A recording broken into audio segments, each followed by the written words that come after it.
morning, my beautiful people of TikTok. It's nice to see you this ridiculous time of morning. It's like 6 a.m. on the East Coast as we speak right now. And I haven't been over here in a little minute talking to you guys about any of the cases, let alone Sebastian Rogers' case, which is still going on and he is still missing. There's a lot of controversy on the billboards that were put up. There's still a lot of billboards being put up. I believe I just saw Hong post something that says that he is going to be putting up like another 100 billboards around the country, which is going to be huge. And it's not just for Sebastian Rogers. It's also for Sumner Wells. Sumner Wells is a case that has been cold for years. Another case I was heavily covering. But before we get into all those, sorry, my beautiful little Delilah's under the covers moving around trying to get comfortable. So she's moving my camera around just a little bit. Sebastian, he disappeared. Good morning, Joy Love. It's nice to see you and everybody else coming in. I know it's a little early here on TikTok. Most people aren't up, but that's okay. That's okay. So Sebastian Rogers was 15 years old on February 26, 2024, when his mother reported him missing. Actually, not his mother, his stepfather, but we don't really know who reported this child missing or what number that they called. We just know 911 was not called.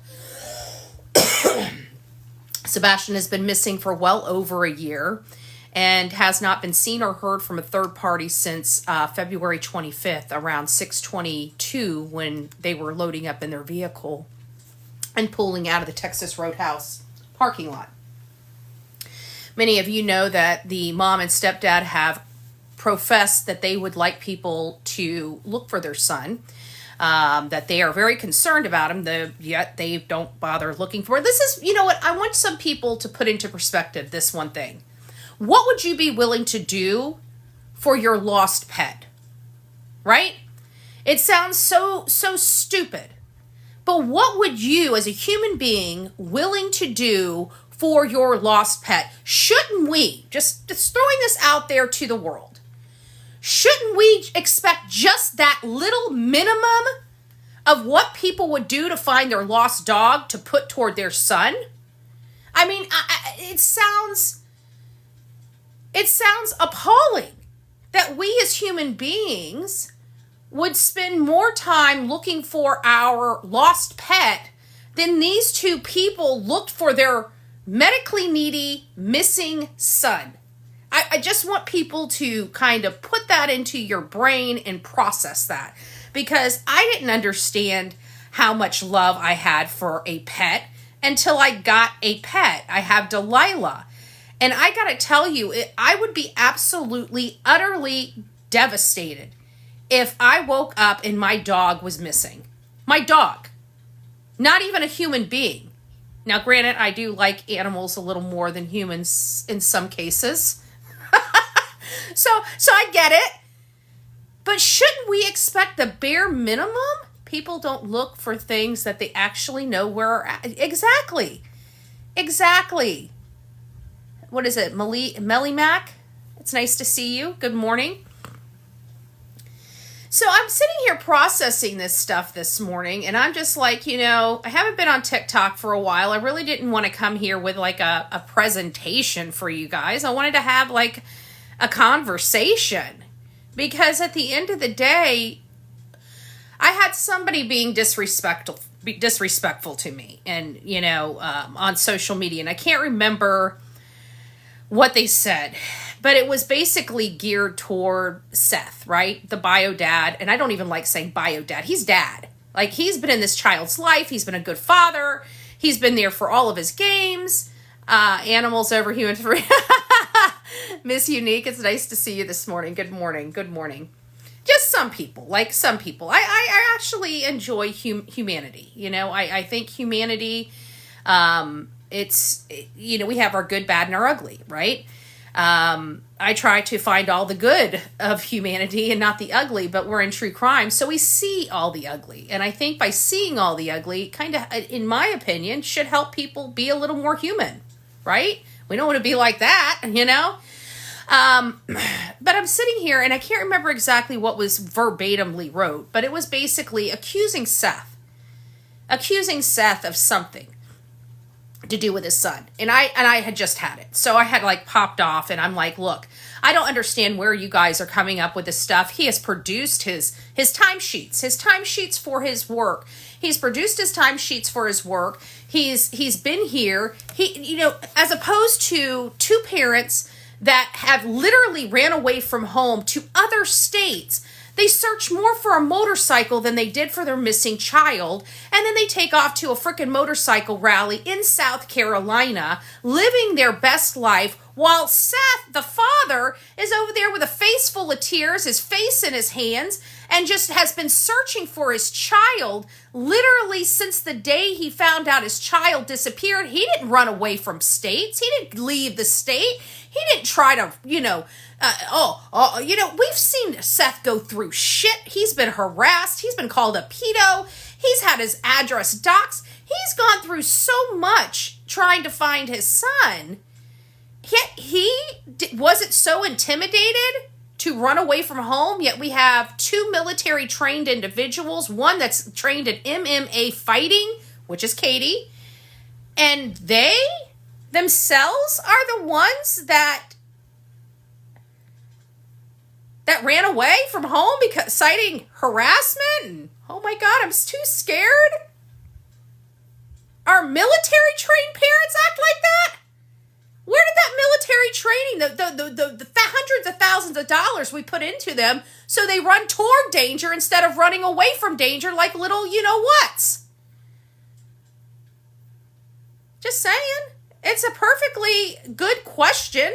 How do we have military trained parents running away from home, and the one guy that's not military trained, just the dad that loves his son, can do more for his son than people that are trained in operations? We had Chris on a panel talking about how he had to go to Indonesia to search for people, yet he can't search for his own stepson in America. Make that make sense. Make that make sense. So I'm dealing with a lot of stuff. I took yesterday off. It was Sunday. I had to get this house. I'm trying to get the stupid... I don't know if you guys have a above range microwave. Okay, having an above range microwave and being a single female kind of sucks, especially when it goes out. I can get it out. I just can't get a new one in. It's a little too heavy for me to try to hoist up, try to get on the bracket on the back, and then try to screw I don't know how people do it, but I don't think I have the upper body strength to get the microwave in. So I've been trying to prepare the area. I got to get the bracket off. I was supposed to do it yesterday, but I had a lazy day. It was Sunday. We went to church. This boy still has not been found, Mama T. He still has not been found, and it's sad. And the more we try to look for him, the more resistance we get from the mom and the stepdad's crew. That's the problem. Everybody that's associated with these people from the beginning of this case have cite harassment, including a judge that's in my case that had to step down because of the shenanigans that Katie and Chris's team conducted. They're sitting threatening stuff. The only people that do this, right, is their team that sends these threatening things to everybody. A judge had to recuse himself in my case because of the likes of the team that the mom and stepdad put together, of literally felons. And the only people, these are the same channels that harbor and protect bad people.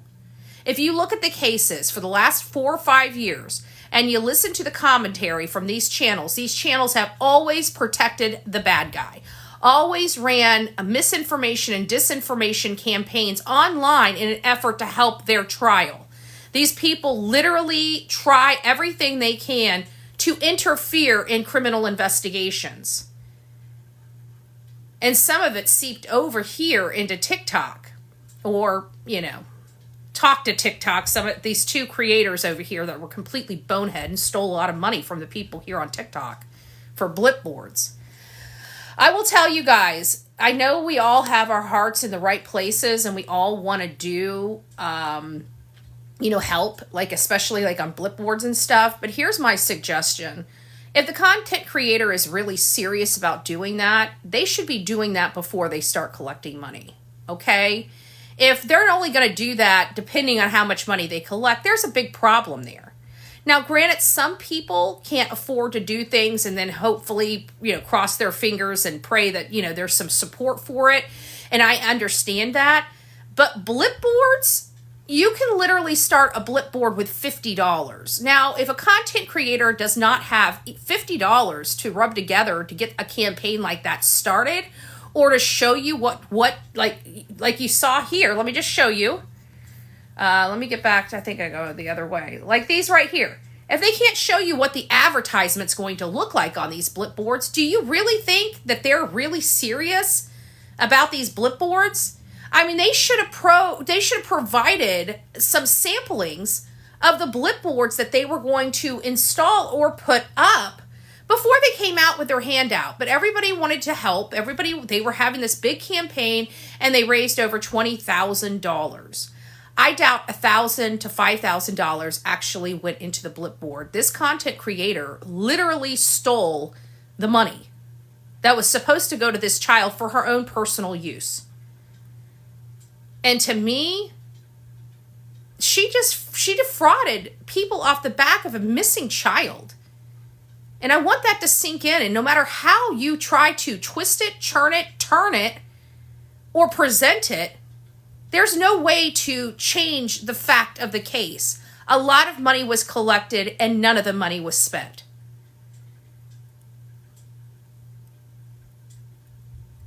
If you're going to be supporting something, guys, you guys can support whatever you want. If you want to throw your money away, that's your prerogative. I'm not going to get into it.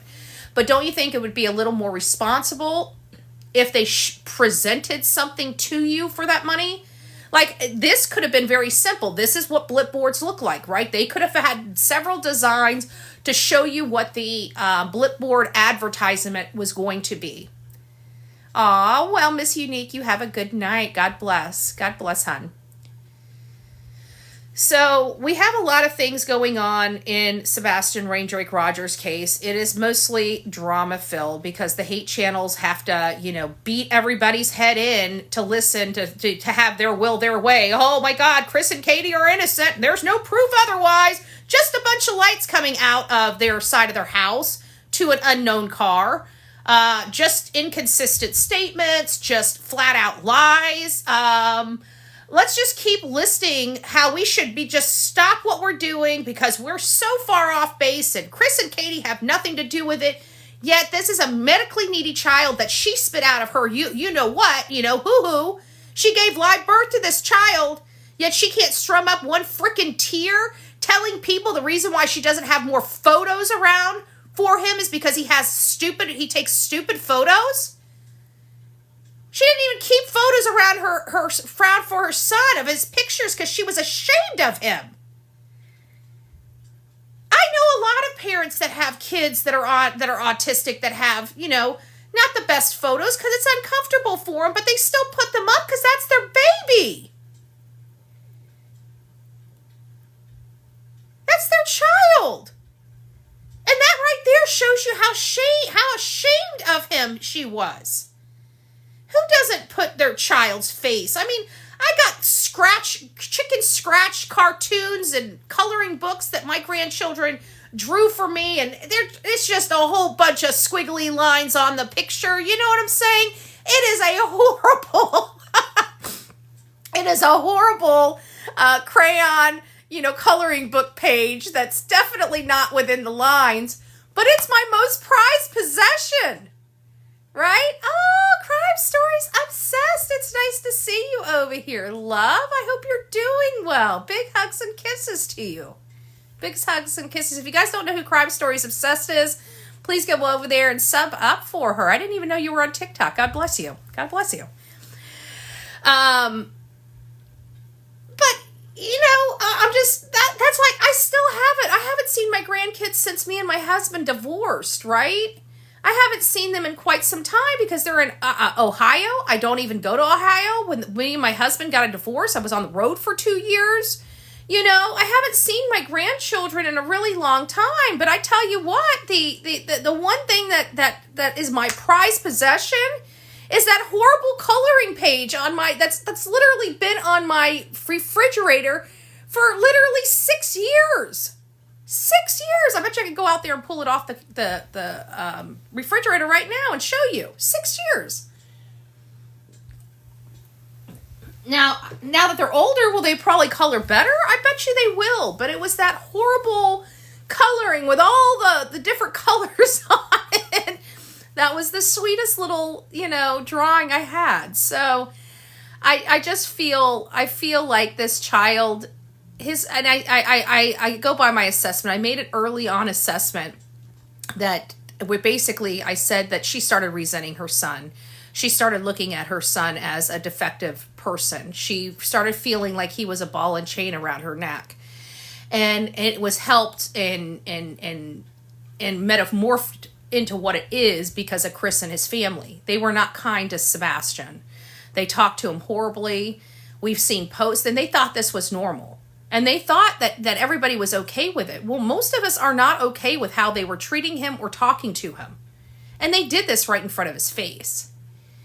So this child felt I'm sure at some point, very insecure. And when Chris finally took his underwear away and gave him to Seth and started making this child wear diapers all day, I'm sure that just did him in on his self-esteem.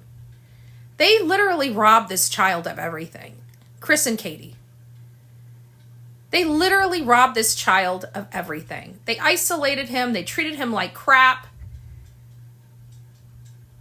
They couldn't handle having an autistic child going through puberty. They just wanted to wash their hands of him and be done with it. They didn't want him anymore. I don't know how we can solidify that in people's head. They have been trying since October of 2022 to rehome this child like a freaking dog. Like a freaking dog. And I gotta tell you, if anything happened to my dog, if you guys haven't seen her in a while, come here, Delilah. Everybody wants to see you. Come here. Oh, I'm gonna wake you up, but you've been up already. If anything happened to this little boo-boo right here. Hi, everybody. This is my Delilah. She's a sweet little girl. She's Mommy's precious baby angel. She's Mommy's precious baby angel. If anything happened to my dog, oh my gosh. Oh my gosh. And you can't even get a mom to act like that for her own son that she gave birth to? I don't know. You guys are going to have to make your decisions for yourself, but it's getting harder and harder not to get angry with law enforcement at this point. It's like, where the hell are you guys in the case? Why aren't you talking to the public? It seems like, just like the Proudfoots, they must have screwed everything royally up, so much so that they have to hide and cover up. I don't know. I don't know if that's the truth or not. All I know is I've never seen a law enforcement agent have such a high profile case and basically give the middle finger to literally everybody and say, oh, by the way, if you come around here, we're going to arrest you. If you and let me tell you, we got this case, but we're not going to solve it. We're not going to solve it because, we get paid by the parents and the parents' family in this small town. Like, they support our politics and, help us get elected and stuff like that. So we're just going to turn the other cheek. That's the way it feels like. Whether it's what's going on there or not, that's how the rest of the world are perceiving it. And it's really stinking sad. And we're perceiving it that way. And it is really stinking sad that we can't get law enforcement to even give the world an update on this child's case. You know why? Because they don't want to tell this world that they're not doing SWAT, that they've got no subpoenas, that they've done no forensics, that they didn't even take fingerprints in the house. They didn't follow the National Center for Missing and Exploited Children. And because I have been sitting up here on my platform, they are working with the Proudfoots to try to shut me up, which the judge in the most recent ruling ruled I can absolutely speak about a public interest case. So why is the chief of the sheriff's department trying to shut me up? Why are the Proudfoots trying to shut me up? And why are the courts co-signing this bullshit? Yet no public press conference on this child. Haven't heard from the sheriff in over a year related to this case. And all that we've seen from law enforcement in Sumner County is them protecting Cathy and Chris, which is most likely responsible for his disappearance and, I believe, death. and we got a law enforcement body protecting them. Why? Because they're insiders. Pretty sick. Welcome to Tennessee. All right, guys, rock it out with your coffee beans out. Don't forget to be fearless. If you see something, say something. An ounce of prevention is worth a pound of cure. And until next time, please be safe. But more importantly, kind to one another. God bless you. And if you guys see Sebastian Wayne Drake Rogers anywhere in this country, please reach out to 911. But if you'd like to call 1-800-TBI-FINE, you're more than welcome. God bless you.